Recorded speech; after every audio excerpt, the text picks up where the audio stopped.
time for some fun. What is good, everybody? I'm Real Radic, and once again, it's time for another Twisted Metal Easter egg breakdown. This week, episode 8 and episode 9 aired, so that's what we will be focusing on today. So without further ado, let's get into it. The episode opens up with a flashback to Old Orleans, Louisiana, with Axel.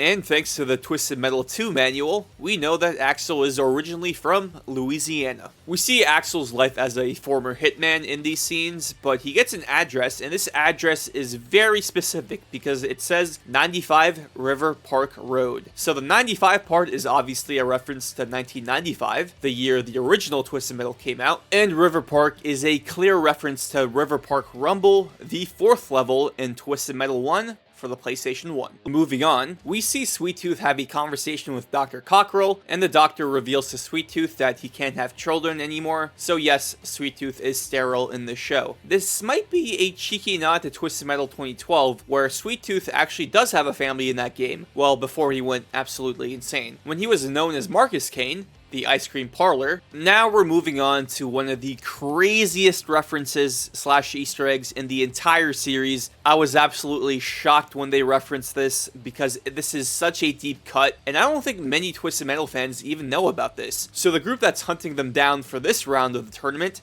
is called the Apocalypse 9. This is a callback to the original Twisted Metal game because the Apocalypse 9 were originally going to be the main villains of the game before they were cut and replaced by Minion. So there's actually some video footage out there of the Apocalypse 9 and how they were planned to be incorporated in the original Twisted Metal, and instead of me explaining it, just watch it. You puny weakling. I'm surprised you made it this far. Your kind usually buys it at the starting line. We are Apocalypse 9, and it will be our pleasure to blast you to bits and begin to rid the world of your rotten species. See you on the rooftops. And if you thought that scene was goofy, just wait till you see this. There it is.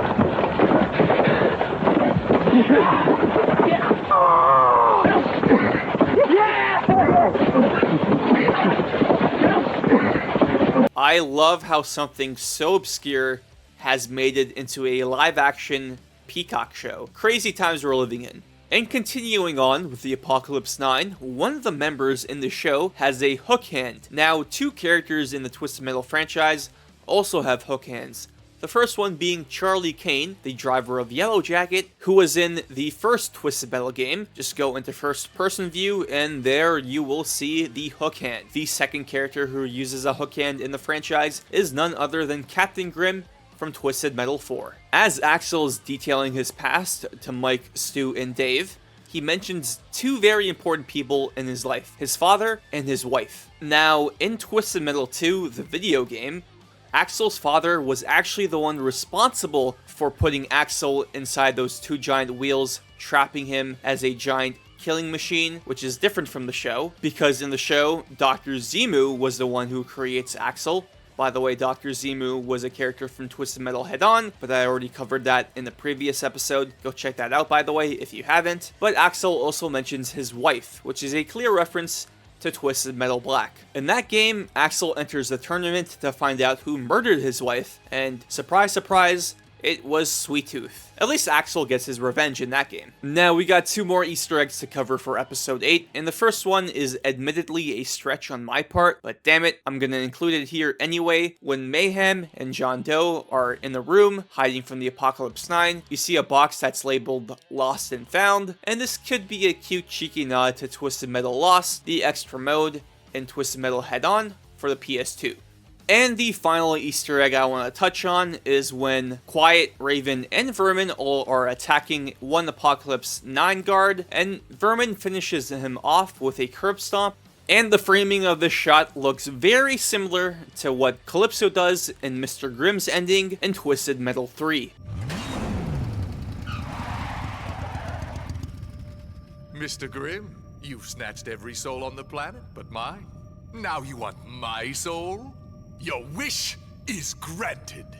And those are all the Easter eggs I could find in episode 8. Now let's move on to episode 9. The episode begins with John Doe and Quiet talking to Calypso about the miscommunication they had with their wish. After that's settled, Calypso does a short little monologue, and he ends it by kind of breaking the fourth wall and looking directly at the camera. This could be a reference to how Calypso kinda references the player after they win the Twisted Metal tournament in the games, more specifically in games like Twisted Metal 2 and Twisted Metal 3. I am Calypso, and I thank you for playing Twisted Metal. The next two references I want to touch on revolve around Sweet Tooth. So as he's getting ready and deciding on what to wear for the prom night that's happening later on in the episode, he pulls out two different suits. Now the first one is clearly a reference to his outfit from Twisted Metal 3 with a pink suit and the blue bow tie. He calls his second suit a Transylvania Chic. Now this could be a cheeky nod to Twisted Metal Head-On, specifically the PS2 version, because in that version of the game, there's an exclusive stage based on Transylvania. Continuing on with the suit theme, John Doe's suit is colored green. Now this could be a reference to Roadkill's color in Twisted Metal Black, which is also a shade of green. Now for the biggest Easter egg of the entire episode, and that's Club Kid. Yes, Club Kid is the DJ for this prom night, and Club Kid was a classic character from Twisted Metal 3 whose wish was for nothing but to party all night long. So, Club Kid, you want to party all night long? Very well. Your wish is granted.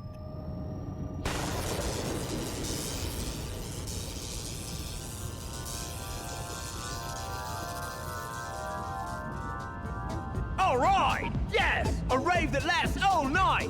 Where's the mosh pit? Too bad the rave's in Alaska, where the nights are 8 months long. I am Calypso, and I thank you for playing Twisted Metal. Now, Club Kid also had an unlockable stage in Twisted Metal 3, one that you had to access with a cheat code. It comes complete with neon signs and a disco ball, which is also featured in the episode. Just a great use of the Club Kid character overall. I still wish we could see his car one day, but moving on, we still have a few more Easter eggs to go over, including Raven's confirmation of her sexuality, which she confirms that she is a lesbian, which is pretty much hinted at in Twisted Metal Black with Raven and Kelly's relationship, as confirmed by the creator, David Jaffe. And later on in the episode, we also see Dave finally succumb back to his cannibalistic tendencies. Now, Dave, the character originally from Twisted Metal 1, was never a cannibal, but there was one cannibal in the Twisted Metal franchise, and that is Mr. Grimm, specifically the Twisted Metal Black version of Mr. Grimm. We also get a funny scene of seeing what life is like in Sweet Tooth's eyes, where he sees everyone as paper bags, but he actually sees Harold as a real person, played by Devon Sawa, in fact, which I think is very funny. But the final Easter egg I want to touch on is at the very end of the episode, when all the contestants are getting ready for the next round. They're in an arena, and this arena is full of lightning towers. Now, this reminds me of the Los Angeles arena from Twisted Metal 2, with those two lightning towers on the map. And that does it for this episode. If you made it to the end, thank you guys so much for watching. The season finale is next week, and I am so excited to see how this fantastic season of TV is going to end. If you liked the video, give it a like, subscribe to the channel for more Twisted Metal content and PlayStation related content in the future. I'm Real Radic, and I thank you for watching. Peace.